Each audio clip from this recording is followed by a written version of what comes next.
Today's episode is brought to you by In My Bag Apparel and Customs. In My Bag is a brand that collaborates with talented artists from across the country to bring some unique and exclusive concepts to life at a reasonable price. For $15 off your first purchase, visit whatnot.com/invite/in_my_bag 2023. That's whatnot.com/invite/in_my_bag 2023 for $15 off your first purchase. And make sure to check them out on Instagram as well at in_my_bag 2023. Did you know slugs have four noses?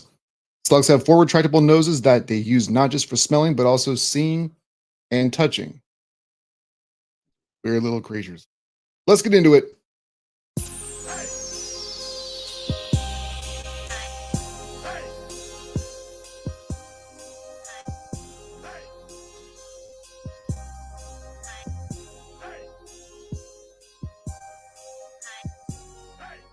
All right, what's good, everybody? Welcome back to the Playbook Podcast. I'm Prescott Kelly. On today's episode, I went 4-2 against the spread for wildcard weekend. We'll dive a little bit into the divisional round later on as well. Recap what we saw from Saturday, Sunday, and Monday. Sam Darnold doing Sam Darnold things. That's why I call him Sam Darnold. Mike McCarthy's out in Dallas. What does that mean for them? What does that mean for him? Mike Tomlin, is he or should he be on the hot seat? Vrabel goes to the Pats and a whole lot more. Like, share, subscribe, smash the 5-star reviews if you're watching on Spotify or listening there later on. I've had some problems going from the Spotify for Creators content the last couple episodes that we've done. It's still available here. It's still available on YouTube, also the Playbook Podcast, but it's not being uploaded. I get this retry thing. I have no idea what the problem is with Spotify for Creators. So I'm probably going to have to go ahead and rebrand. Well, not rebrand, but like change like who I have as my actual podcast distributor provider, but that's neither here nor there, and also not something that you guys care about. But just sorry, that was a text from the wife. But yeah, stay tuned for that. We've been trying to get this thing off the ground to a couple different places, and the Spotify for podcasters thing has just not worked out. So we're going to change. But anyway, so the postseason, I went 4-2 so far in the wildcard round, and the two games that I oddly missed out on were the two games from Saturday, which was Houston and LA, and I thought the Chargers would beat the Texans. And Baltimore, I had the Steelers plus 10.5. I thought without Zay Flowers, it's going to be your typical kind of AFC North matchup.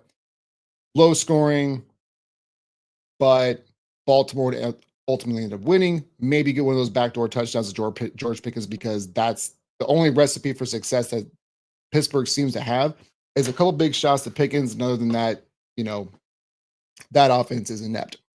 But everything else we hit on. I want to get to some of these games real quick. When the Chargers and Houston game, I think is going to be really, I don't want to say it's going to be interesting, because not that game, but going forward, Houston playing the Texans this upcoming week, is a lot of folks are back on the Texans train. A lot of folks are back on like, hey, CJ Stroud's back to being that dude. I could not, for the life of me, understand at all the first half of that game. It made no sense. Neither offensive line wanted to block. The defensive lines, I couldn't tell what was happening. Were the defensive lines that impactful? Were the defensive lines that overwhelming? Or was the offensive line play just that bad? And it was that way for both teams. Like, neither one of these teams wanted to block anybody. And Quentin Johnson, honestly, like he failed Justin Herbert a lot. And a couple of those picks are exclusively on him, just Quentin Johnson alone. So I know that Justin Herbert's getting a lot of heat right now. He's got 2 playoff games, 2 playoff L's, losing 27-0, a 27-0 lead to the Jags a couple of years ago, and then having the 4 interception game against Houston. I understand when you have a 2-game sample size and that's what you're putting out there, he's going to get a lot of heat right away, especially because of where a lot of folks in sports media want to put him as far as talent-wise for a quarterback. So the scrutiny I get, because we've done it with others, we should do it with him too, right? You want to keep this thing, you want to keep it consistent. I'm somebody who doesn't just look at playoff wins and losses stats as the end all be all of how good I think you actually are. Because again, Quentin Johnson had multiple drops and 2 picks that wouldn't have been picks at all had he had just done his own job. But again, the offensive line, it was 6-0 Chargers. And I thought this game is going to get away from Houston real quick because that offensive line has been bad for a really long time. And it continued again on Saturday. But they were able to do more in-game adjustments and kind of fix what the problem was, where the Chargers didn't seem to do that, on top of the fact that Quentin Johnson just he sold that game for them. Um, but what we're seeing is an overcorrection because we do this every time. We do it with Houston, we do it with CJ Stroud, we do it with any team who kind of overachieved the previous year and in the following year kind of follows up that success, right? We weren't expecting anything from the Houston Texans last year. They overachieved and they're in the playoffs again. They win their division. It's a bad division, but you can't fault Houston for that. It's not Houston's problem that the AFC South is bad, right? Like that's not a them problem. That's an everybody else problem. And we've obviously seen a lot of talk over the past 3 or 4 weeks, most specifically because people now want to do the exact same thing with Joe Burrow and the Bengals and say, well, put them in. Don't let one of these other divisional teams. No, the construct is a construct. Once they change it, fine, because inevitably they will. We never thought they'd change it again, but they did. We added another team. The NFL is always evolving, and it's a money grab, and they need to keep on doing that because that's just what they do. So until they further change it, the rules are the rules are the rules, and Cincinnati doesn't belong there. They're not there. Do I think that Houston should be? No, but again, that's not the world that we live in. But the overcorrection is coming back to again, they were not supposed to do anything last year, overachieved. They were people don't want to be wrong. So Houston's still supposed to be that team. CJ Stroud's still supposed to be that dude. Had another mediocre season, but because like nothing really changed as far as win total is concerned, we want to still say that even though the last 3 weeks of the season, they were not good. They end up beating the Chargers in pretty considerable fashion. And it is a lot of small game sample sizes. And what are you going to do with it?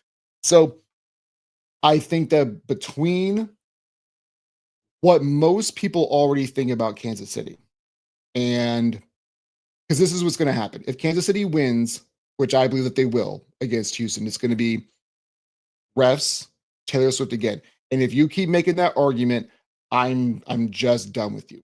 Like we got to stop doing that. They were 15-1 for a reason. Patrick Mahomes as an underdog.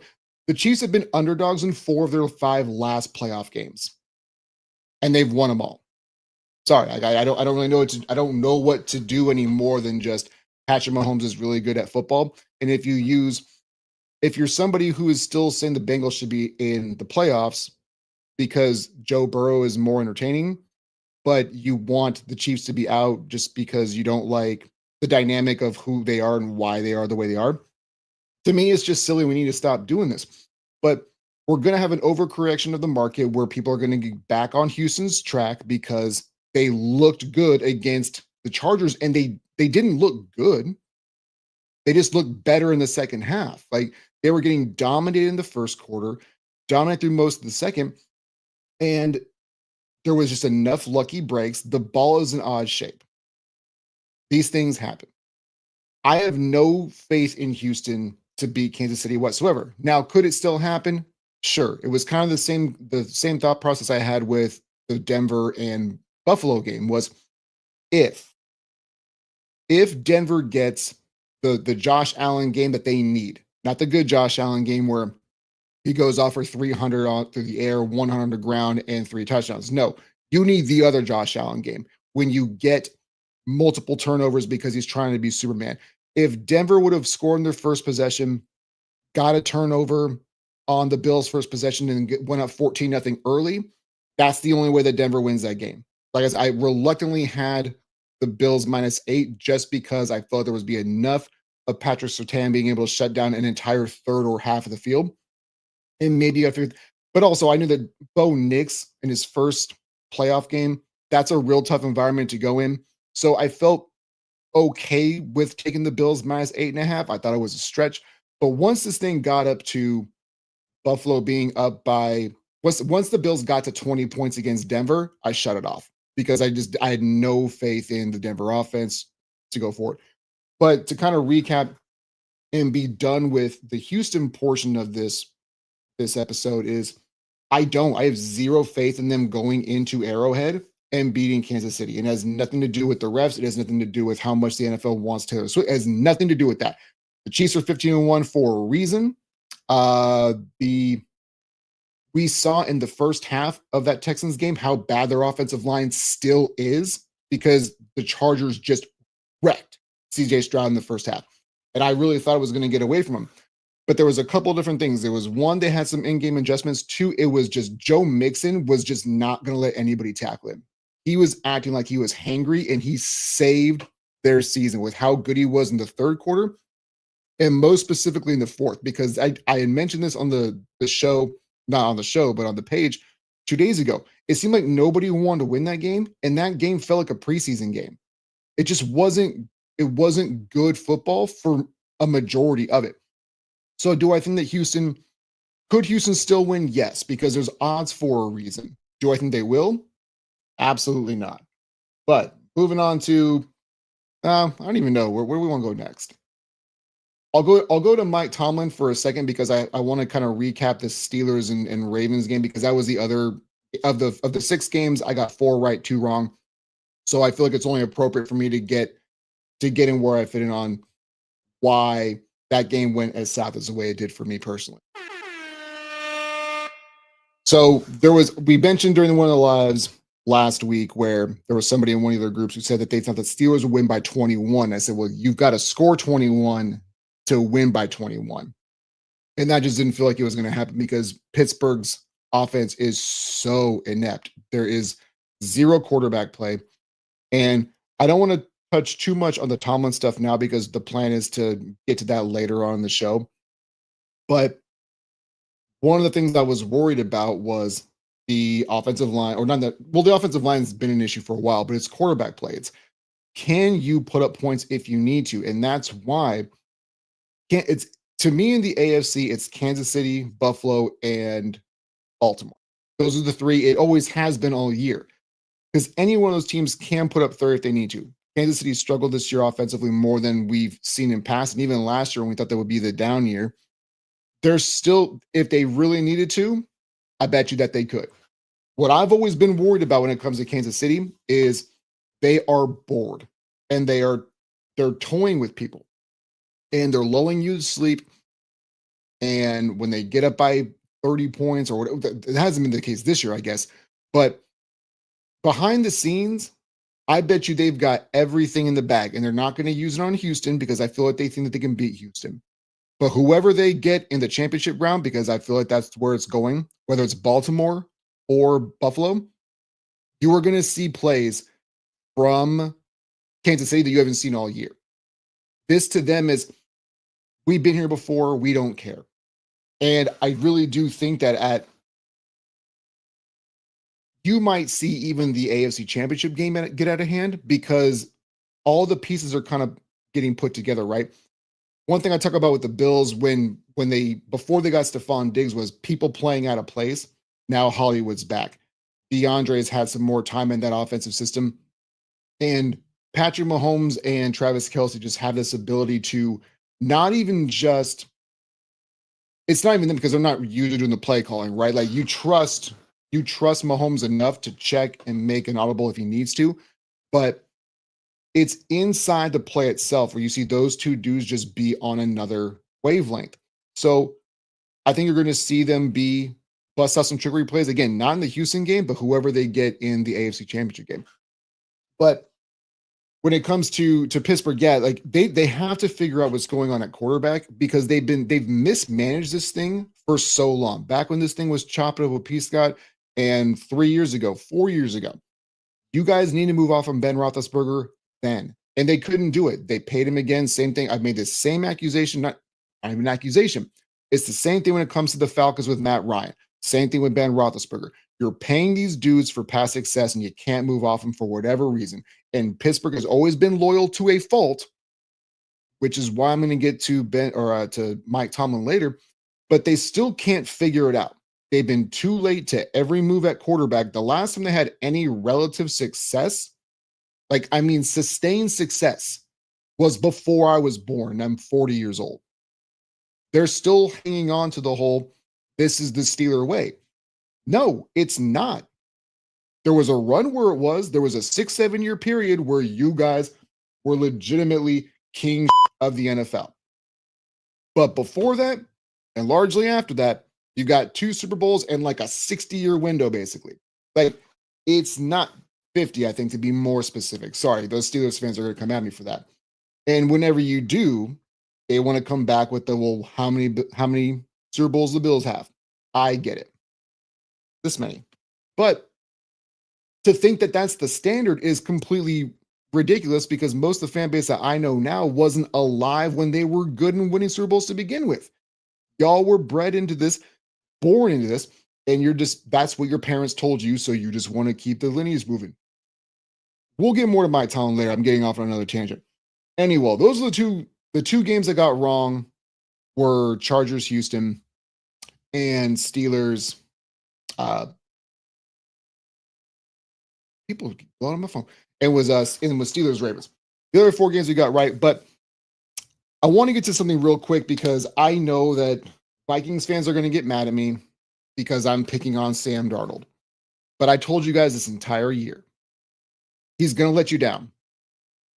He's going to let you down. And every single time that I did bring up Sam Darnold, because it was, well, just the Vikings in general, right? Because Vikings fan, and not, again, let me be clear, it's not just Vikings fans. So me as a Bills fan, I stopped being in the fandom role years and years and years ago. Once the Bills started to get good and people started to get on the bandwagon, I started to disassociate myself with fandom. I know what behind me would suggest otherwise, but I really started to like kind of push myself off the side and want to get more into this is what really happens in football. Like, you know, I can be a fan of it, but understand how these things end out. And Vikings fans, they just don't want to hear any of it because they finally had a solid season. And it felt different, right? Because a couple years ago, the Vikings were winning everything by 1 to 3 points. And it felt fraudulent. And they even understood this feels fraudulent. They were pretty open to the fact of, hey, you guys are going to end up blowing this. And they did, but they didn't really seem so butthurt. But now, because Sam Darnold had so many good games this year, it's the resurgence. He finally figured it out. He's got the coordinator. He's got the coach. He's got the weapons. He's going to be the dude. And maybe we ship off McCarthy. And I said, why don't y'all just wait?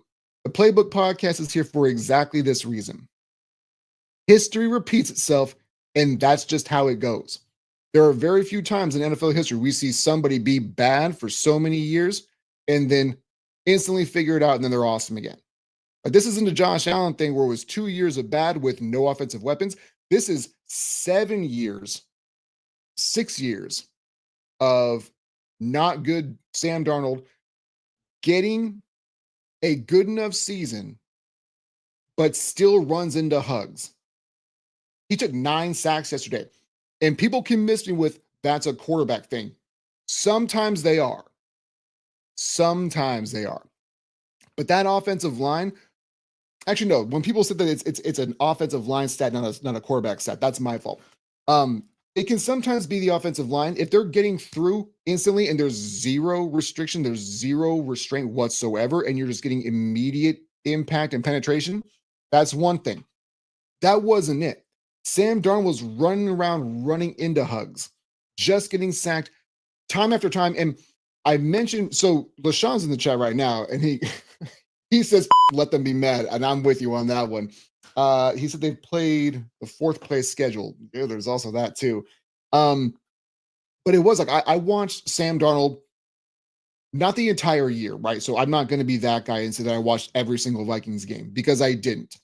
But what I did notice is that if everything wasn't perfect, that dude was up. And this game, this is what's so wild. That was a road game for the Rams. It wasn't even like they were playing in LA. Like, not that SoFi would have been anything spectacular for a home field advantage anyways, but that just makes it even worse. is that y'all went into Arizona, another a road game for the LA Rams, and y'all got blasted. And it wasn't.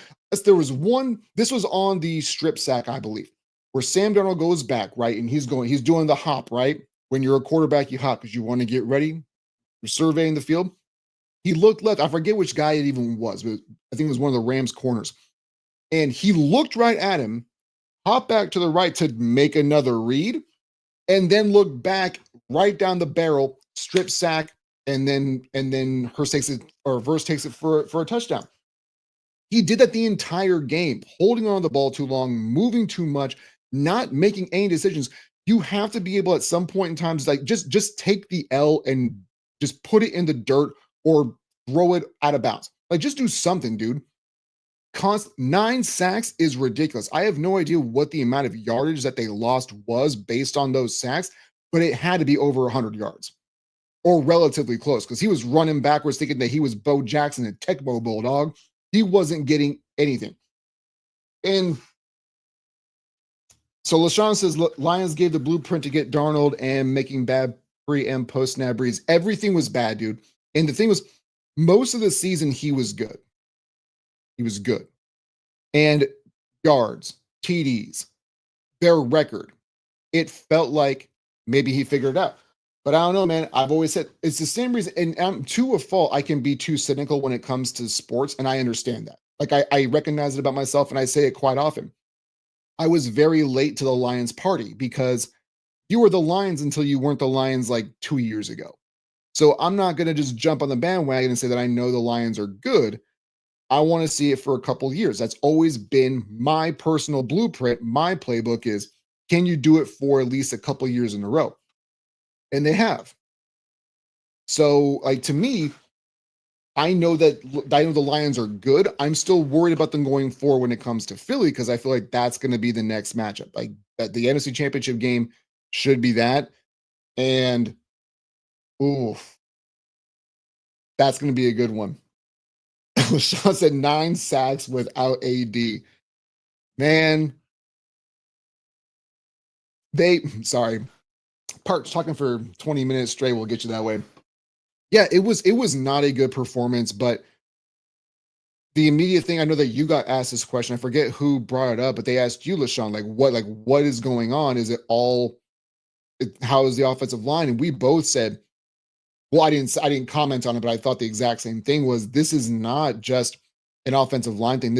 It's poor decisions after the ball is snapped. He's not picking up blitzers. He didn't see it. Like I said, he stared at a guy who was coming at him at 20 miles an hour, tried to look him off, and then went back to the same dude within like 0.7 seconds. And he just did the same thing over and over and over again. And held the ball too long. Balls weren't placed well. He had the ultimate Sam Darnold game. And what's wild, and this is what I want Vikings fans to do. I need you guys to understand this. I told you guys I wouldn't pay him anyways. But we started getting to the 2/3 of the year mark, and it started becoming, hey, he's a starter. What if they trade McCarthy? And I'm okay with that if you want to, because you're not in my conference. I don't give a damn because we're never going to see each other. The Bills and Vikings will never see each other in a Super Bowl. I can tell you that. Not in the next 4 years. I'll tell you that right now. But are you sure that you still want to give him $50 million a year? Because Vikings fans were out here being adamant about, oh, he's going to be a starter next year. He's going to be making $50 million a year. And I said, well, why don't you wait till he has back-to-back bad games? And when did he decide to do it? Week 18, when they could have had the 2 seed, or as opposed to having the 5 seed, or in the actual playoffs where he played arguably his worst game since leaving the Jets. I'm just saying, man, if y'all were so adamant that he was worth $50 million a year 10 days ago, you need to keep the same energy and want to pay him this year. Like, we can't be doing this, man. We can't be saying he's trash, because that was my thing. Before the season started, I told y'all, if he can't beat out JJ McCarthy, there's a problem. But I know he got injured, but the point was JJ was supposed to be the week 1 starter, and he couldn't beat out a rookie. But all these other teams are saying how great he is, right? San Francisco because he used to play there. Carolina, how great he is because he used to play there. The Jets. There's one common factor with all those three spots, though. You're not there, right? So if you're so great, why would they not want to keep you on? But you went to Minnesota, and the only reason why you were there is because you were going to back up a rookie. That to me tells me way more than the other parts of the story do. But if you thought that he was so great that you couldn't lose him before 10 days ago, you sure as hell better want to keep him being the same dude for you next year. Because you don't get to do this flippy floppy thing, man. We can't be honest with yourself. LaShawn said he's lost so much money from these last two games. It's true, dude. And so for me, again, he's never entered my cerebral cortex of me saying I want to pay Sam Darnold $50 million a year. Or even 40. You want to be my backup? I wouldn't even want to give him Kirk Cousins money because I've seen this movie too many times beforehand. But you're right, based on where he was, right? MVP talk, folks were clamoring for him to be in MVP talks. And again, your boy over here was going, can't be doing that because if you didn't do it for Brock Purdy last year, you sure as hell can't do it for Sam Darnold this year, man. Like those two things can't coexist in the exact same universe. But he did by the metrics of how people, us as fans most specifically, say, well, this guy's getting this much money and he's a starting quarterback now and he's still young enough. $50 million a year. What's that for a starting quarterback? Yeah, that's the problem, though. He's not a starting quarterback. He's a backup who got the opportunity to start, who should be a backup again, anyways. He lost at least, LaShawn beat me to it. He goes, he will get 25 to 28 million a year, but whoever goes will get the drafted QB, will sit behind him. And most likely, that sounds about right. And Evan Bradfield, hey, what's going on, man? He says, I think they pay him, could be closer to the Baker Geno deal, though. Well, I think that, so here's what I always need to tell people when they say, like, this is what I would sign him for. Facebook and social media GMs are terrible at this because they only look at it from one side. Well, if I was a GM, I wouldn't pay him. Yeah, no, I wouldn't either. And I've already told you guys this. I wouldn't pay him, period. I don't want him on my squad at all. But what I love seeing is, well, of course, I'd sign him for like $20 million a year. That's not how this works, man. You think that he's going to agree to $20 million a year? You think that he's going to agree to $15 million a year? That's not how any of that goes, man. There's another part of the negotiating table. Because even though he was absolute cheeks in the playoffs and in week 18, he did enough in the season, the regular season, that is going to warrant. I think that you're closer to where, Evan, I think that you're closer to where he should actually be than what was perpetuated, because there was a lot of people saying that $50 million a year.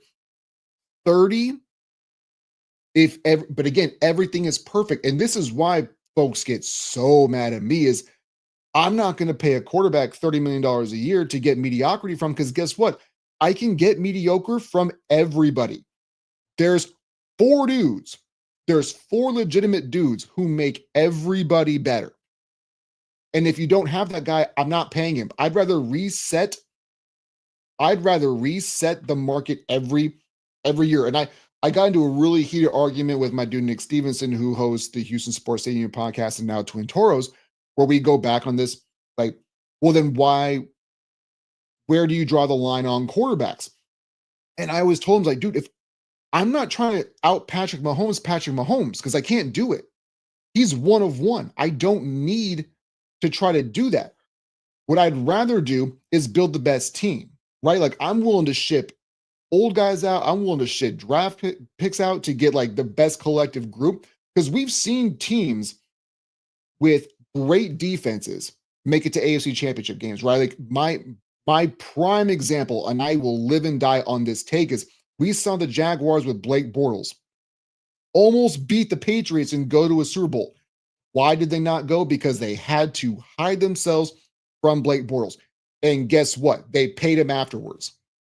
We hit our quarterback, we paid him afterwards. And that's what dumb organizations do, and we see it all the time. I stopped trying to out-Patrick Mahomes, the Chiefs. Like, I understand, like, if you don't have a quarterback, you can't win, but also I feel like that's largely bullshit. Like, My argument has been since the year 2000, how many different quarterbacks have won Super Bowls, right? Because Brady's got 7 of them and Mahomes has 3. So since the year 2000, they've got 10 of the last 14. Like the GOAT and then the presumed new to be GOAT are they've got almost half of them. And every other one, like there's a couple sprinkled in, right? Like Peyton's got 2, but we don't really consider him the best player on this thing. Eli's got 2, but we don't really consider him the reason why they won. It's all sprinkled with mediocrity, and you don't have to pay these guys. It's just that's the narrative that's been crammed down our throat of that's how you win is guys on rookie deals. And it's not always the case though. Like it's just, I don't know. I don't know, man. I, the quarterback market has become so saturated with mediocre guys making top flight money because fans get scared and GMs get scared. I don't care if I lose Jimmy Garoppolo. I don't care if I lose Blake Bortles. I don't care if I lose Sam Darnold. It's nothing that I'm worried about. The prove it deal, like the thing for me, I feel like those things can matter. But what I'm always worried about is the way that you perform immediately after the prove it year. So in this particular owners get scared too is a little well, that's my point though, is like fan bases get scared, GMs get scared, coaches get scared if they were the ones, if they have enough power to draft these guys, whoever's in charge of player personnel, they're scared too. Because whoever drafted them is attached to that dude. But the refs beat the Jags that game. Yeah, that was we don't need to get into that. We didn't get too far down the rabbit hole on that one. But could he get franchised? Sure. I'm sure that that's part of the deal. And the prove it deal is always, I always get worried about how are you going to interact afterwards, right? If you get a 1-year deal and it's the prove it deal or it's the franchise deal, if you play well again in the regular season and then flame out again in the playoffs, then what becomes the narrative? You're handcuffed again to, this is 2 back-to-back seasons with what, 4,000 yards, 30 TDs, and 12 picks. Okay. You can, but again, my point is you can get that anywhere. So why should I extend the mediocre quarterback who's putting up passing stats? And for me, the stats don't matter to me as much as it does to other people. I don't live in a fantasy football world, right? That is something that he said works for Dak. Look, and to be fair, that's not on him though. You can't get mad at Dak. He's not the one who actually signs the checks, right? So that's, for me, I don't have a problem with these guys trying. What I think I need to clarify is I have no problem with players trying to get the most money they can when they can while they can. I have no problem with that. But again, it takes 2 to make that decision. Facebook GMs saying I would never sign Dak Prescott at all are mostly just like Cowboys haters and Weedham Boys fans. Like they don't want to interact with those people, which is fine. But it's also not being completely accurate, and it's also not being fair is not the right word because I hate using that term. But you saying I would never sign Dak Prescott to that money, and him saying, well, I'm not signing for less than that, you got to meet somewhere, right? And Jerry Jones is somewhere where, like, he's kind of gone to the exact same talking point of what I have done with Mike Tomlin. And we haven't even really gotten to Tomlin and McCarthy yet, but it's who are you going to get who's better? And that is where that's where this gets real dicey, and where I have always had problems with social media GMs, because who are you going to get who's better? You can make the argument that you think that Dak Prescott is not a top 10 quarterback. That's fine. But if you think that he is, and judging by how all of this has gone down with the monetary values of these contracts, then you have to pay him, right? I'm just somebody where if he's not one of the top 4 dudes, I'm not paying you starter money. Like, I'm not starter money, but I'm not paying you top echelon money. Trevor Lawrence is another prime example of this. I would have never given him that deal. It's not that I don't want him to be quarterback for me, but I don't need to reset the market with him. But that's where these things get so challenging is the social media warriors want to say, well, I'd never do that, or I'd pay him, he's never leaving my building. And with Dak, because again, it's starting quarterback for the Cowboys, there's a lot more that goes into it than just what he's getting paid. But me personally, I'm okay with resetting it every single year if I don't feel like I'm really, really, really sold on who I've got. Because that's the problem is that a lot of these NFL teams, they're not even sold on the guy that they have, but they're not sure that they can get it right to be better than what they've already got. So let's go ahead. Let me go. I'm gonna take this sip. I'll be right there. Mario's in the building. What's going on, man? He says this was the year for the Niners to prove the point with Purdy. Now they get to pay him top money. I don't think they will, though. He still has one more year where they could still. I think, if I remember right, because he was either a Pro Bowler or an All Pro last year. There's some kind of caveat on his contract, but he makes like $5 million this upcoming year as opposed to like the $1 million salary that he's had recently. Um, but like they're still not in a position to pay him. And the Niners specifically are in a weird position because they've proven they can be good with anybody. And that's always kind of been my argument is that if you think that you've got the right coach and you've got the right system, because we use the word system all the time as fans, and we really don't know largely what we're talking about.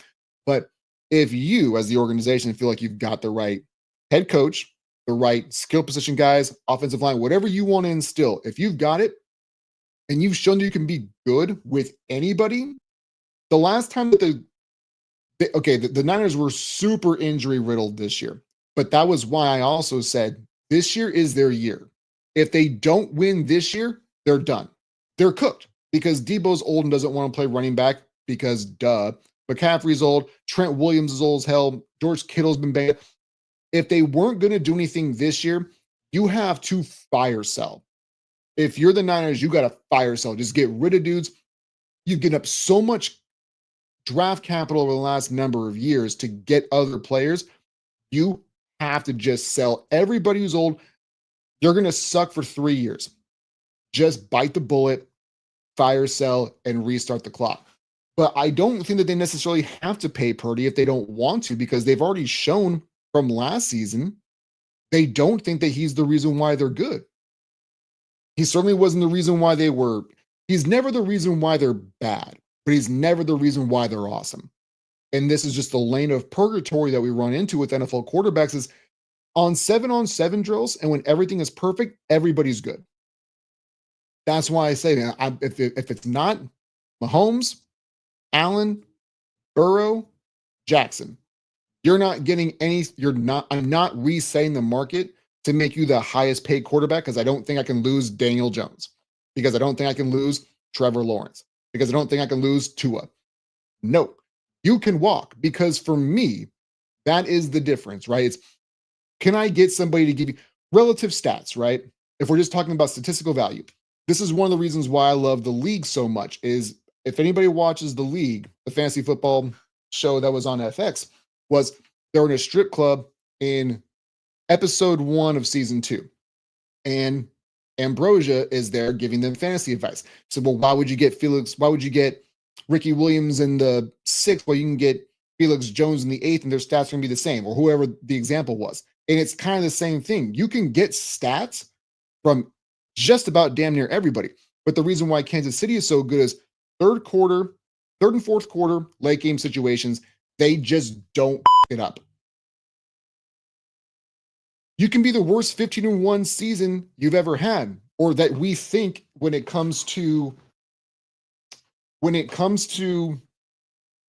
how you win stylistically. But it always comes back to, for me, when it comes to this particular team most specifically, is, but you have heard of me. But I am 15-1. And all 15-1 teams, like, they're not all created equal, right? We just kind of talked about the Minnesota Vikings from a number of years ago where they only had 2 and 3 point wins, and it seemed fraudulent. But they had enough blowouts this year where it felt like they were talking themselves into something that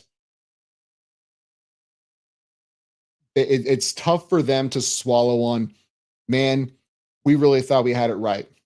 Well, you didn't. Let me go back to the chat real quick. Contract goes up, they never go down. That's so LaShawn makes a good point with that. And that's the thing is, like, when it comes to contracts, it's never going to ever. I talk about this a lot in my personal life. Man, we've gotten way off the tracks, but I don't care. We're having fun in the chat. This live has been fun. I talk a lot with people who think that like their grocery bills are going to go down.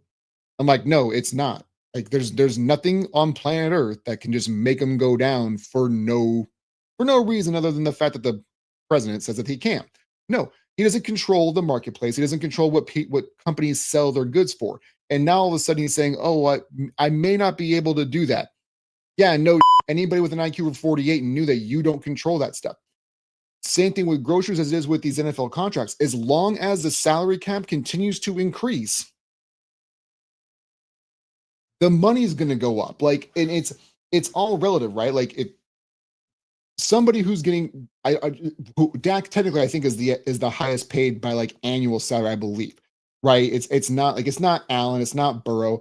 I think it's Dak, but when it comes to these contracts, you're not going to see them go down. The only way that it possibly can is if the salary cap ever hits a clip where it's not growing anymore. But I don't know when that's going to actually happen. It feels like it's only going to continue to grow because the NFL continues to be king. Um, Now, Mark Cuban did say years ago that pigs get fed and hogs get slaughtered. And I'm not sure if we're ever going to get to that point with the NFL because the people want it so badly. But we've gotten to a point where too many games equals not enough interest. It means not enough. That's what used to make the NFL special was every game seemed to matter, but the more games you add, the less it does, though. So as long as they continue to make money, as long as they continue to raise the salary cap, everybody's money is going to go up. And you can't really do anything about it. And I mean, I don't agree with the percentages, I think, is what's more alarming to me than just the sheer dollar amount. Because I personally don't believe that your quarterback should take up 25-30% of your cap when you've got 52 other guys to pay, and it all doesn't work if those guys around you aren't successful too. But we're in a place right now where there's zero chance where we see these numbers go down. But that is kind of is what it is. Sean said, "I love that show." I'm sure he's talking about the league. Yes, Pat doesn't up. He doesn't. He doesn't, and that's the whole reason why I still have the Chiefs going to the Super Bowl this year, regardless of who they play next week, because I don't think that Houston's going to win. Eventually, the players will smarten up and get a fair CBA contract. I'd like to think so, man. He said those TV contracts are lovely for those owners. It's both of those things are one. I'd like to think it's true that the players will. My biggest concern is when it comes to these CBAs is that the players are almost kind of like the owners in a way, where the guys who make the most money are worried about themselves, right? And the owners don't want to give up a dime of revenue sharing. They want to try to keep as much as possible, but they also understand,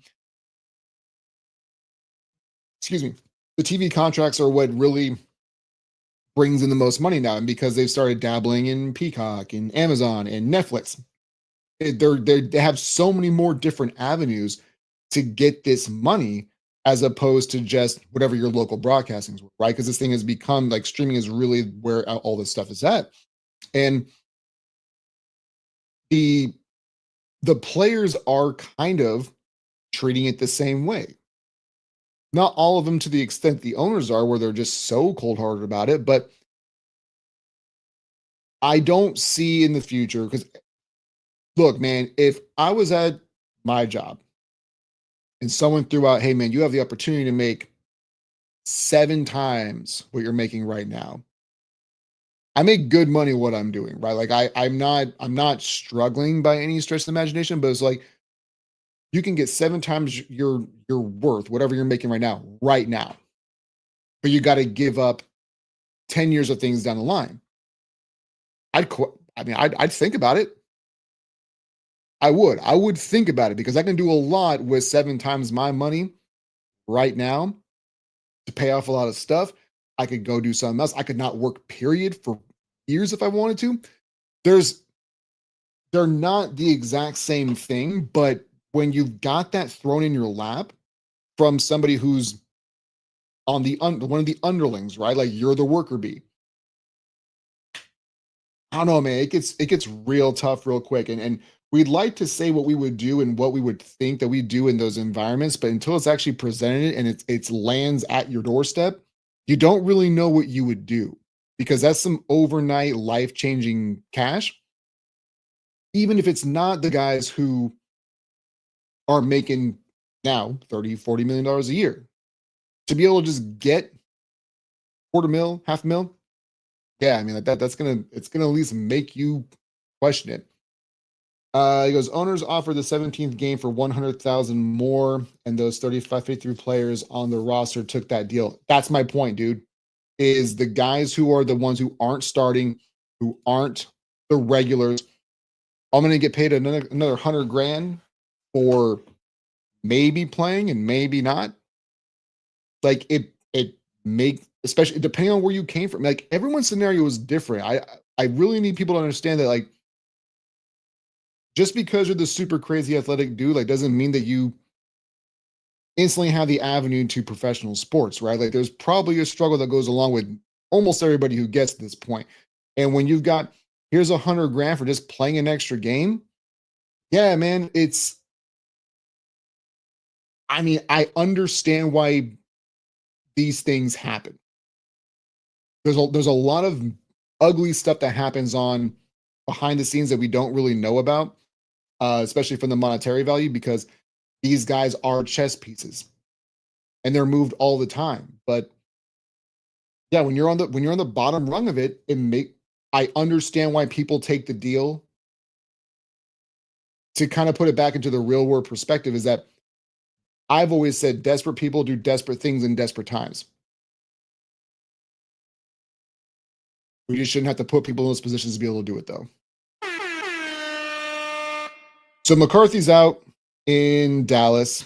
Tomlin's out, or not Tomlin. Tomlin's not out. I got ahead of myself with that one. Whoopsie doodles.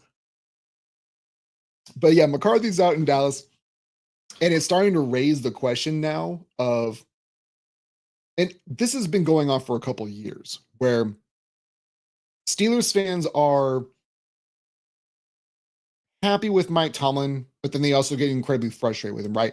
The one thing that I've noticed is the Pittsburgh Steelers seem to kind of be like the big programs in college football, right? So as somebody who doesn't watch a whole lot of college football, I do understand who the big dogs are. And we look at guys or look at programs like the Ohio States, the Georgias, the Alabamas.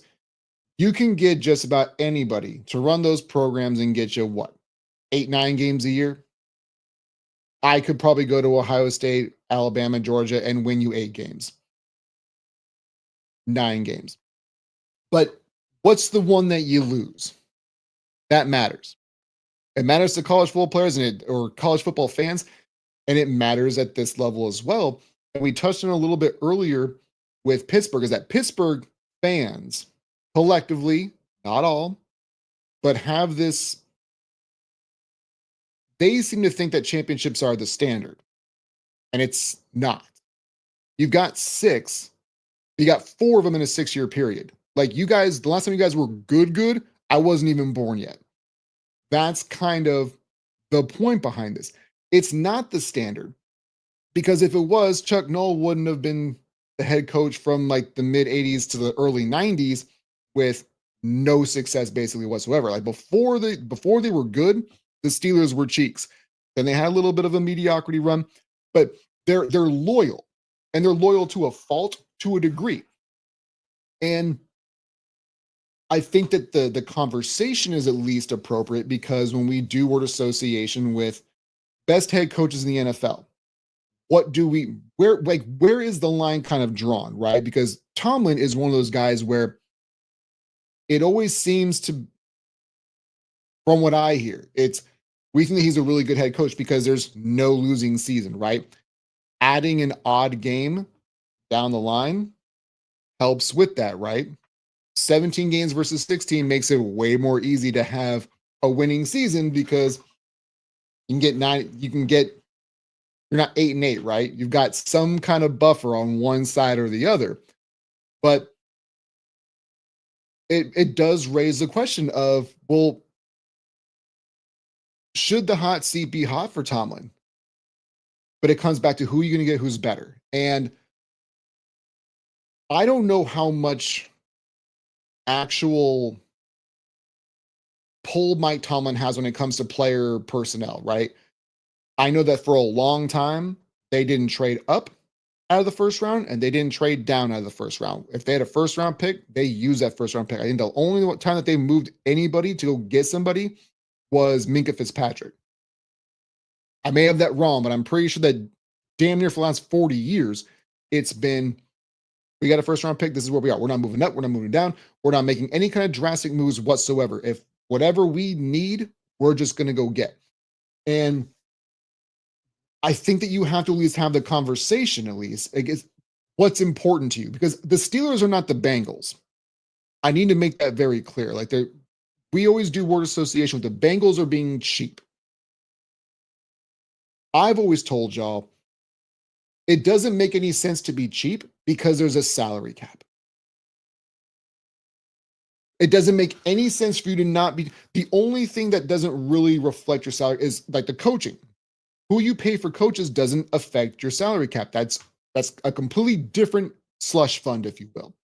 But there's no reason for you to be bad when you have a maximum amount of money that you can spend. And I think that we see, like with the Bengals, they're not broke. They're cheap. And those are two completely different things. The Steelers are kind of in the middle of that. I feel like they don't ever like really want to overpay anybody except for apparently Ben Roethlisberger.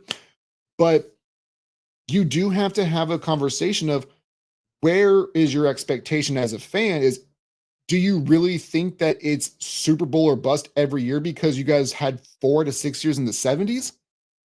Or is it time to have a more of a recalibration of what your expectation is and say, oh, you know what, Mike Tomlin's a really good head coach. But what are we going to do at quarterback?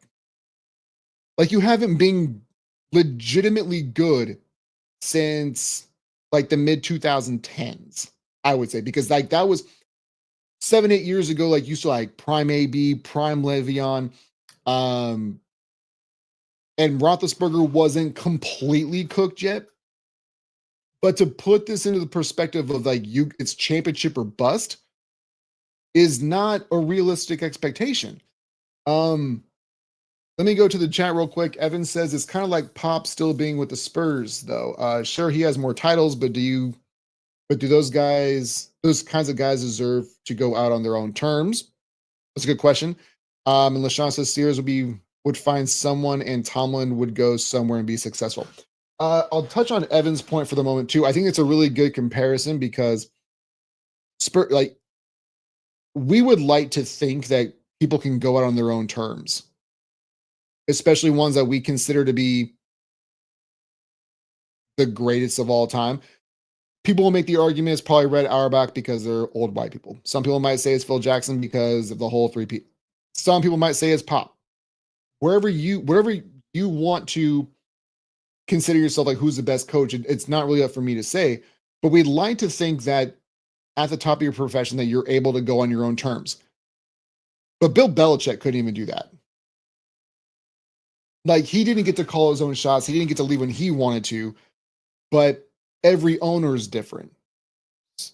All of them have an ego, but it may not be to the same level as others. And I'm not here to point fingers at Robert Kraft or anybody in between, but I think it's a fair comparison when you talk about Pop and him still being there is, does he deserve to go on his own terms? And I think it's an interesting question, mostly because I can see it from everybody's perspective. If I've put in 20 plus years, and the reason why is because I've been somebody who put 15 years into one job and now in fairness, I quit, then came back and then got fired because of a downsizing and a reorganization and all other good stuff. But when you put that much time into place, you expect that you would be able to, well, if I let me leave on my own terms. But it's also, it's professional sports, and honestly, they don't owe you anything. You know, whether it's coaching, players. I've always looked at it from the perspective of like, you're a subcontractor. You are basically self-employed. you don't work for, like, to me, Greg Popovich doesn't work for the San Antonio Spurs. He works for the NBA. So he's a subcontractor basically. He'll get fired and he'll still work in that space. He can still go to other leagues and do whatever he wants to as well. But you kind of have it. I hope that you guys understand what I mean by that is that that's where they want to be. So you work under the umbrella of the league. You don't really work for the team necessarily, even though the team writes your paychecks, if that makes sense. And LaShawn says that the Steelers would find somebody and Tomlin would go somewhere else. And I actually had this conversation. I can't remember who commented, but they asked like what I think it was Evan. I think that you asked, would he go into coaching someplace else or would he go into television? I think that if he really wanted to keep coaching, he would, but I could see him more easily just making the transition to television because so many people like him and love what he brings. I personally, this is going to sound really bad, I can't stand his press conferences. I feel like it's just a bunch of words, nothing gets said. It's a lot of just repetitive, we're going to keep chopping, keep working, we don't blink. That stuff doesn't interest me. But I know that he's a really likable person. And he's not close enough to any of these like real records that it would make sense for him to come back into coaching. So I would think if he wanted to go someplace else, I think he'd get a job almost instantly. To LaShawn's point, if he did get fired, I think he could go basically anywhere that he wanted to and get a gig right from the get-go. I just don't know if he wants to do that. And if he wanted to get into the broadcasting or into not even necessarily like broadcasting, but be on the sets with like Nate Burleson and Coach Cower, being more of that level, I think that he would do really well in there. I think he'd be well received. Again, I don't tune into those things for those people. Like Tony Romo is about the only guy that I actually enjoy listening to, but I don't go out of my way to listen to Tony Romo broadcast the games, right? Same thing with Tom Brady. Like it's not for me. And maybe he would get in that space. I don't know, but I wouldn't be drawn to it because of it though. Stephen Mumon says, "What up? Go Bills." We're gonna get to that in a minute, man. The only one that deserves was Belichick. I'm assuming when he talks about that was for Mario, and I'm assuming that he means as far as coaches being able to go on their own terms. But yeah, that's what I'm saying. Like he didn't even get that. He didn't even get that opportunity to. Or do they keep him with the team in some capacity? That was from Evan as well. I think it just really depends on. Okay, so to put a bow on that, do I think that he deserves to go out on his own terms based on longevity of Pittsburgh, the way he's handled himself, and most importantly, the way that Pittsburgh has handled all of these coaching transactions in previous regimes or just in their entire history? I would say yes, because if you don't, that seems like what was the underlying reason why you just didn't let him? Because like Chuck Noll didn't get fired, I don't believe. I don't believe that Bill Cowher got fired. I don't think that they fired anybody. But to me, it would just feel like based on how they've always operated, they're going to let him leave when he wants to leave. I think he's under contract until 2027, either 26 or 27. Not that the money doesn't necessarily matter because again, they're not tied to the salary cap. If they wanted to fire Mike Tomlin, they could. I don't think that they will though. If they do ask him to step down, as far as would he be in there for other like support roles, I don't think so. I obviously don't know Mike Tomlin personally, so I couldn't speak for what he wants to do and how he wants to engage after the fact. But I feel like if you put that much time into it, you'd either want to fulfill it and see it all the way through on your own, or only if it's his decision. Like if they ask him, I feel like he's too proud of it. If they say, "Hey man, we want you to be affiliated with the organization, but not the head coach," I think that he would just step down. I don't see him going to like a advisory role or anything like that. I believe that once if they give the go, like the order 66, and say, we don't want you here as our head coach anymore, I think that he would just step down and recuse himself and move on. I think that they will allow him the opportunity though. It's a really nice one because again, they've been so supportive of their head coaches and they believe in the longevity. But I also think that you're getting to a point where does does his mannerisms, the way that he approaches things post game, like is the locker room just getting stale with him saying the same phrases all the time? You know, we hear all the time with other coaches that have been at a certain place for 5 to 7 years. Is is the voice not getting heard anymore? Like the words are being spoken, but are you no longer being heard?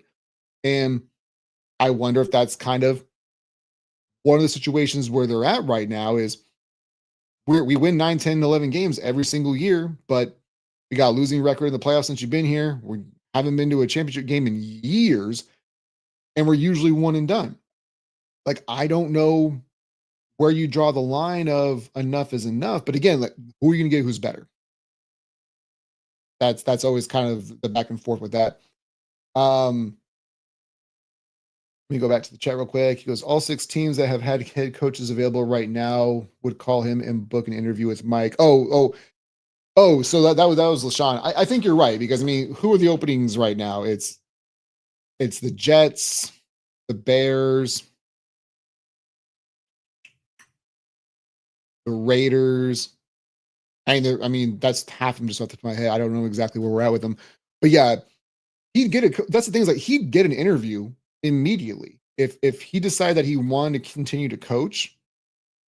If he got fired, and again, I personally don't believe it will. I wouldn't be shocked if it would, just because there's gonna be enough fans, and LaShawn, you even kind of dove into it too earlier. Is GMs get scared and they get scared by their fan base. I don't think they'll buckle because they haven't done it before. But in today's NFL and the way that we just do things nowadays, I would not be surprised if he got fired. I just don't think that it will. Um, does that call for a whole culture shift in Pittsburgh? Well, I kind of alluded to it earlier with the Niners, and culture shift. I think is culture is another word I think that we use too often in sports because like what heat culture. But what does that mean? Just Pat Riley's still old basketball guy, and we do it the Miami way.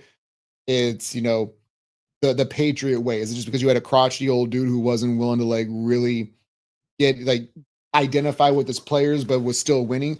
I feel like that's culture is a word that we throw around too often and too loosely, but I don't think a culture change is necessarily needed. But my bigger point was is does it just not resonate anymore? And I don't want to be hyperbolic because I try to stand as firmly as I can when it comes to don't overreact. And but we also have to understand that like that quarterback situation has been bad, and we thought Pittsburgh wasn't going to be good at the beginning of the year. They got off to a hot start with Justin Fields at quarterback, and then let Russ come in, wins a couple games, and they're terrible at the end of the game or at the end of the season. Excuse me. It just feels like Mike Tomlin to me is not the problem in Pittsburgh. Again, I have no idea who is the one in charge of picking quarterbacks and drafting them, but that defense has always been good. I'm worried now because TJ Watt's getting up there in age. Cam Hayward's getting up there in age. And again, to kind of piggyback off of the San Francisco thing was you've got older players who are still really good. And to teams who need a safety in Fitzpatrick, who need an edge rusher in Watt, who need an interior lineman like Cam Hayward, maybe you can get something back and then package those whatever assets you get and players. Like try to get players if you need to, but move and do something at quarterback because you haven't done anything move wise to get a quarterback. I don't believe ever.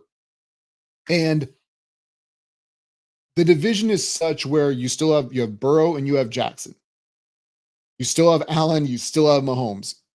If you just want to win 9, 10 games, and it goes back to the college analogy that I used earlier, if you're good with winning 9, 10, 11 games and sneaking into the playoffs, then don't do anything. But at some point in time, on a young quarterback that you're drafting, I feel like you at least got to take a swing at it. And I don't think that the culture is the problem. I think what the problem really is I talked a little about this, like Steelers fans holding on to the 1970s, the steel curtain. That's when we were good. That's how you win football. And it's not 1978 anymore. It's 2025. So like a culture shift, I think might be the wrong way of utilizing that phrase. But they need to stop pretending like it is 1978 and let's just run two backs all the time and play good defense. No, man, you've got to be able to do more than that. And George Pickens is somebody who I've criticized, but also understand his talent.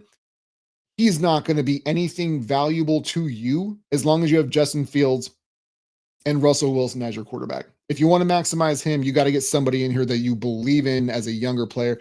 I just don't, it's never been in their DNA, so I don't see them ever changing that though. That's the biggest problem for that. And LaShawn says Steelers don't crumble, they stick to their guns. And again, I use the exact same analogy with Pat Riley and the Heat. They don't crumble. They want to win with what they've got. And because I remember, and you can hate on James Harden as much as you want to, but I remember that there was a time when he was coming off his MVPs, that the Heat weren't willing to move off of Tyler Hero and Duncan Robinson to try to get a guy like a Kevin Durant, like a Bradley Beal, like a James Harden. Now, obviously, those names now don't carry the same kind of cachet, but at the time, the Heat were like, no, we're going to win with our guys. Okay, man, good luck with that. And the same thing you said, like, what is culture in sports? I hate hearing that because nobody knows. That's always my thing, dude. I've steered away from the whole I'm a fan of this sport or just sports in general. I look at it from more of like, I'm obviously not a CEO, but I'm looking at it from that perspective as opposed to like this, the fans, like it's heat culture, it's Patriot way. You don't even know what that means. You're not in the locker room. You have no idea what the system is that they run. Just because you watch NFL Live doesn't mean that you know exactly what's going on. Like we can stop with that. We really can. But yeah, to get back to the culture of sports, we don't know. He changed the culture. Maybe he got better players. Maybe he got better coordinators. Like it's not changing a culture. Like, so let me ask you this. Let me put this out of the universe. We all are largely in love with the Detroit Lions right now. Okay. Why? Dan Campbell built a culture. We didn't think it was a culture when he said we're going to bite kneecaps. Nobody did, myself included. I'm going to be there right front and center. I made fun of that dude for months about biting kneecaps. I still do. To me, that's not a culture changer. But sports simpies want to roll around and say, like, no, he want to do tough, hard-nosed football. Is it? Just to say you want to bite kneecaps? It was a silly phrase, and it got us talking. But in the moment, nobody believed in that. And they were like 0-10-1 their first 11 games of his head coach. Oh, did that change the culture? No. But what happened? They were bad. They got better players. They got better coordinators. And what happened? You got good. Weird. It's weird how that recipe can work. Be bad for a year. And this is why Pittsburgh is in one of those purgatory states, is because they refuse to be bad for a year and try to get a quarterback right. And guess what? If you don't get it right the first time, you can always be bad again and try it again. Like that is part of the recipe, but it's also being able to pinpoint who you think works best for you. And this is why I feel like the Chargers overachieved this year. Like when we got Ladd McConkey, nobody was like super juiced about that. But Harbaugh got a Harbaugh guy, and they overachieved. And Justin Herbert wasn't spectacular in the regular season, but cut down the turnovers, and they overachieved. And the defense was playing well. Why? Because you got a dude at the coaching position that knows who he wants to fulfill what he thinks is best. That's not necessarily a culture divider or a culture builder. It's just you're bringing guys who you think are going to be best for what you want to do. And because guess what? Let's say that Harbaugh gets bored again. Because he does this every 5 to 6, 7 years. He gets bored, he moves on to something else. If it's his guys that are there, his players, and they're still good, did the culture continue, or is that are the good players still good and still there, and the coaching situation just didn't it up? Like, I don't know. Like, to me, the word culture is very, it's an infuriating term that we use when we can't describe something, when we don't know how to pinpoint why something happened. It's culture. Um, it's the same thing with winner guy, right? Tell me if I'm wrong, guys. How many times have you heard in your life he's a winner, but that dude's actually trash? Tim Tebow is that guy. Jimmy Garoppolo is that guy. Well, he's a winner. Oh, because he had 5-star recruits around him all the time at Florida and Tim Tebow? Well, he won a playoff game. So, one, people still use the won a playoff game to support Tim Tebow. When Mark Sanchez went to back-to-back AFC Championship games, but nobody seems to give a damn about that.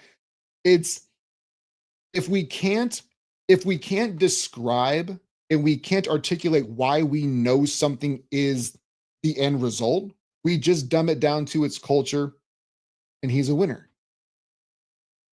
When there's no reason why we should think anything otherwise of that person, especially in the world of sports. It doesn't make any sense.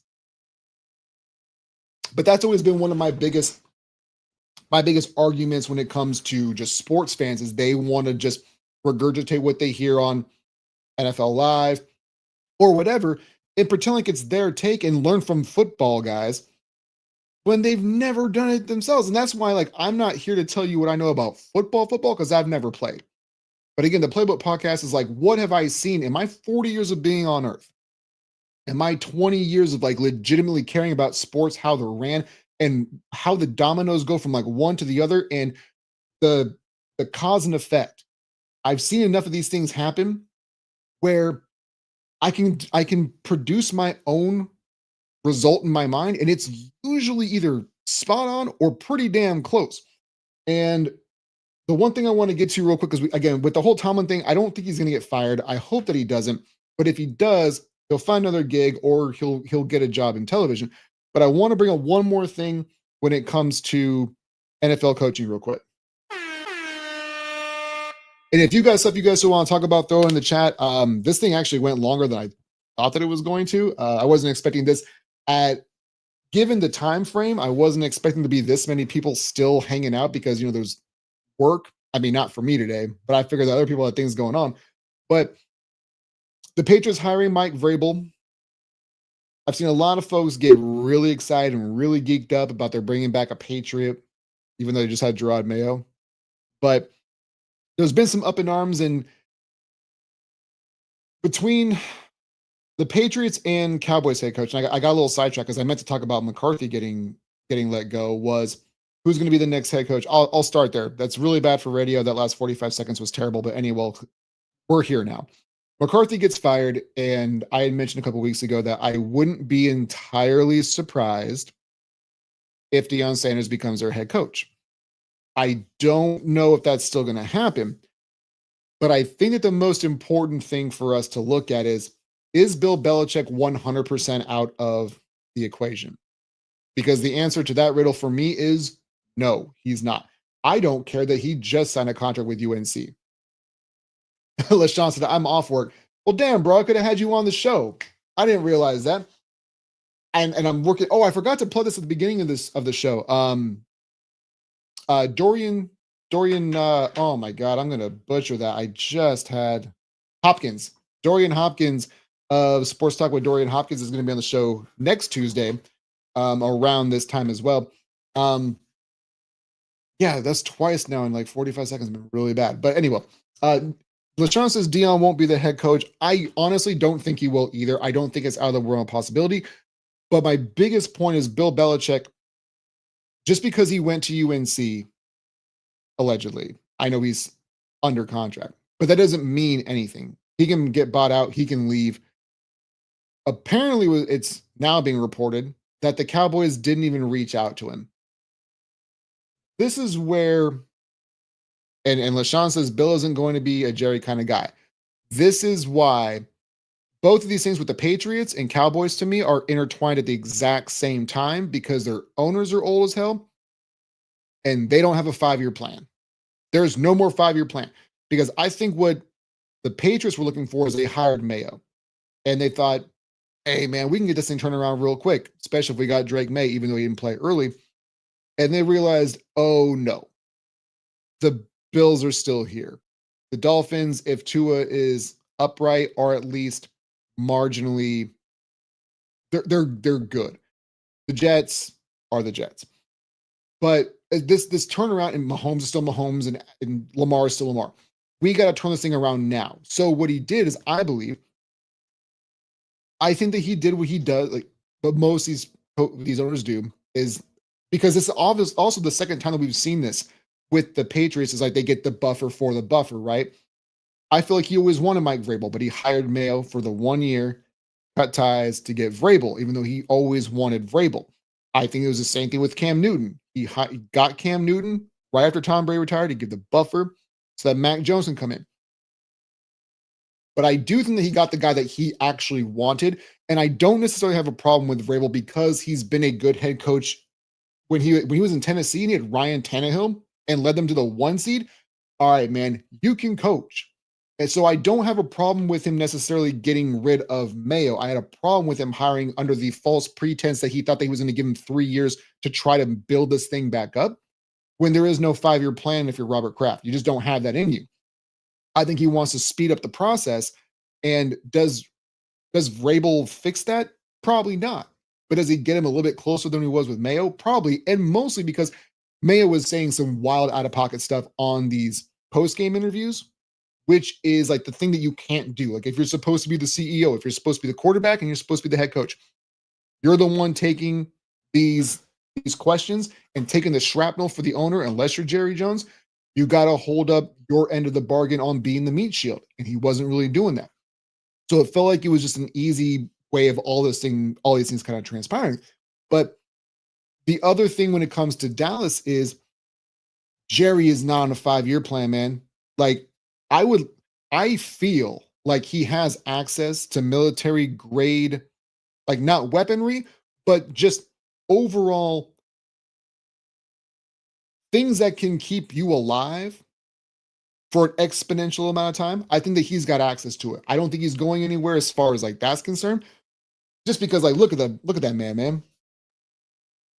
Anyway, he has to, or even if he doesn't, it doesn't really matter. I think that Dion to me is not going to get it. He's probably not going to get it. I still am not ruling it out. But with Bill, the biggest thing is we've seen him not coach for a team beforehand and get a job instantly. Like that's on my bingo card. He was supposed to be Jets head coach, was like, nah, I'm done. And then went to the Pats. We saw Nick Saban do the exact same thing. I'm not leaving. He had coached a couple of games, but he's like, I'm not leaving the Dolphins. Left the Dolphins. I don't trust anybody. And we talked about this with Tomlin earlier, where if he were to get fired, do I think he'd actively seek another head coaching gig? I don't necessarily think, because he's so far away from all these other records in professional football. But with Bill, he's so close, and Andy Reid is nipping at his heels to overtake him and Don Shula in the next 3 or 4 years. I'm just saying, keep an eye out for Bill Belichick to never coach a game for North Carolina.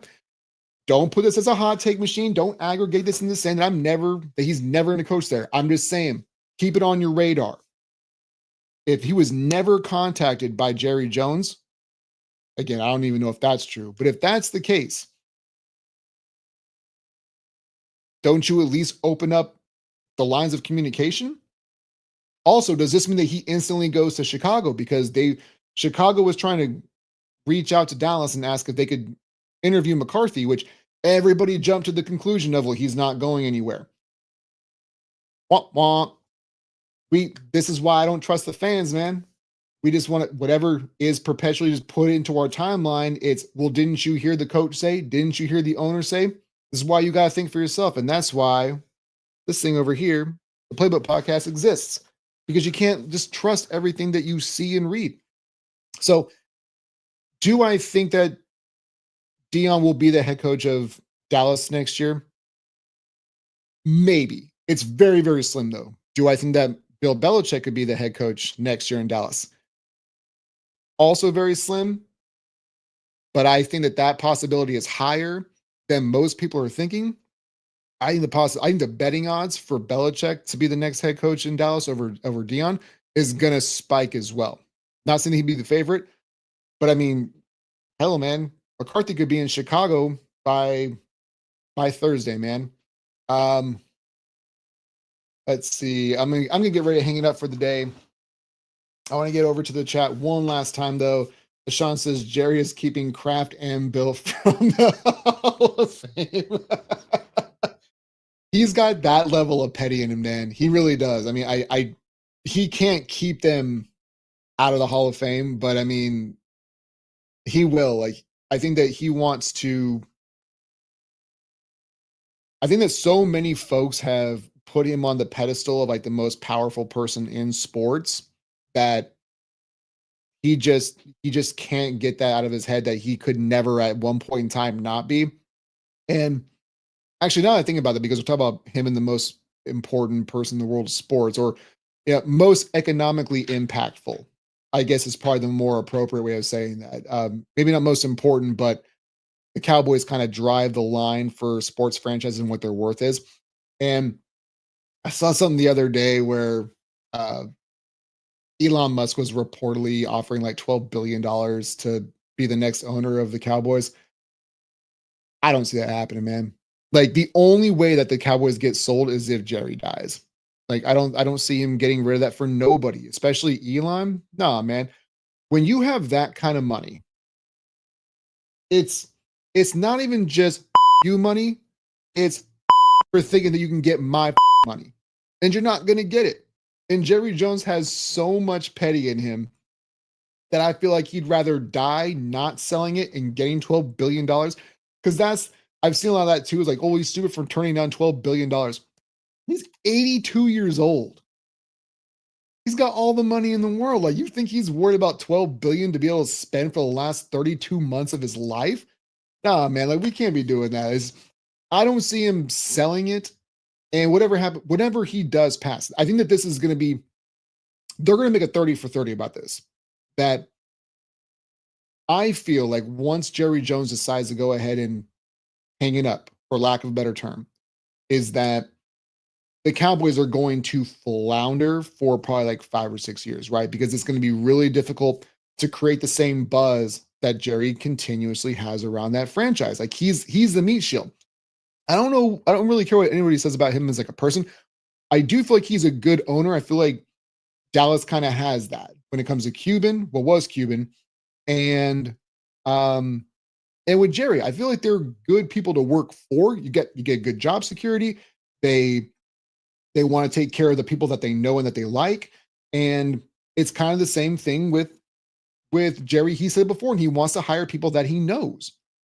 So that's why I'm not completely ruling out the Deion Sanders hire, is that he knows him. I feel like that there's enough there for me to think that it could potentially happen. But once Jerry's gone, I feel like Dallas is going to be a real hard sell to then sell, because he's the one propping it up, right? It's Jerry World. Like, once you lose that name recognition, it's not Jones World. No one really cares about Steven. I think NFL fans, and most specifically owners and other, not even just the NFL, but just other sports owners, like their franchises, they're going to miss Jerry more than they actually recognize, because he is the one really propping these organizations up. But again, he's leaning into it. He knows it. He's on every single like platform that there is all the damn time, because he wants to stay constantly in your mind. He's like the McDonald's commercial, man. You know that Jerry Jones owns the Cowboys. You know, ba da ba ba ba, I'm loving it, but they're going to put in your face every other day. I know McDonald's exists. I know Jerry Jones exists. I know the Cowboys are here, but you're always going to know about it. And once Jerry's gone, I feel like that's going to be not an issue, but he'll be missed more than what people want to believe at this point in time. Evan said 32 months. That was very specific. I'm a very specific person when it comes to numbers, man. Like, I can't really explain it. Anyway, we're gonna go ahead and get up for the day. Hopefully, the Spotify for creators will allow me to go ahead and actually upload the audio of this one listening because we're too behind. I'm probably just bailing on that podcast platform altogether. But you guys know the drill. Stay up, stay blessed. We'll be on Sunday, and then we'll be on Tuesday with Darian Hopkins as well. You guys know the drill. Stay up, stay blessed. Catch you guys on the next one.